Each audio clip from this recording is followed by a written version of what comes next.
सर्वात आधी आपण इथे घृष्णेश्वर ज्योतिर्लिंगाचे दर्शन करूयात. दर्शन करून झाल्यावर जवळच वेरूळ लेण्या आहेत, त्या बघायला जाऊ. लेण्या बघण्यासाठी इथे आपल्याला एंट्री फीस आहे 40 रुपये.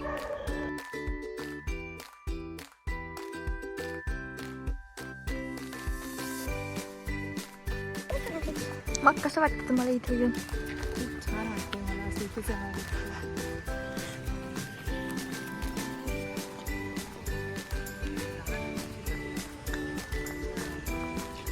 आमच्याकडे जास्त वेळ नव्हता म्हणून आम्ही फक्त कैलास मंदिर बघितलं. इतिहासातील अतुलनीय कलेचे एक विशेष उदाहरण म्हणजे हे मंदिर आहे. या मंदिराला हिमालयातील कैलास पर्वतासारखे रूप देण्यात आलेले आहे, म्हणून याला कैलास मंदिर असे म्हटले जाते. महत्त्वाची गोष्ट म्हणजे हे संपूर्ण मंदिर फक्त एकाच दगडाला वरच्या बाजूने खाली कोरत आणले गेलेले आहे. आणि आपण जर मंदिराच्या वरच्या बाजूस गेलो तर एका गुफेमध्ये खूप मोठी अशी महादेवाची पिंड आहे.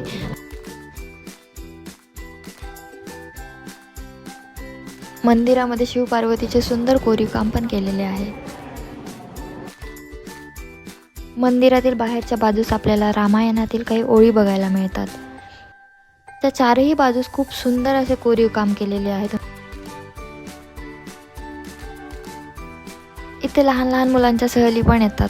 एका दिवसासाठी खूप छान ट्रिप आहे ही. इथे तुम्ही तुमच्या घरच्यांबरोबर मित्रांबरोबर पण येऊ शकता. मी फक्त कैलास मंदिर बघितलं, तुम्ही सगळ्या लेण्या बघून जा. आता आहे घरी परत जायची वेळ आणि या सुंदर सूर्यास्ताबरोबर आमचा पण दिवस मावळला. Bye bye.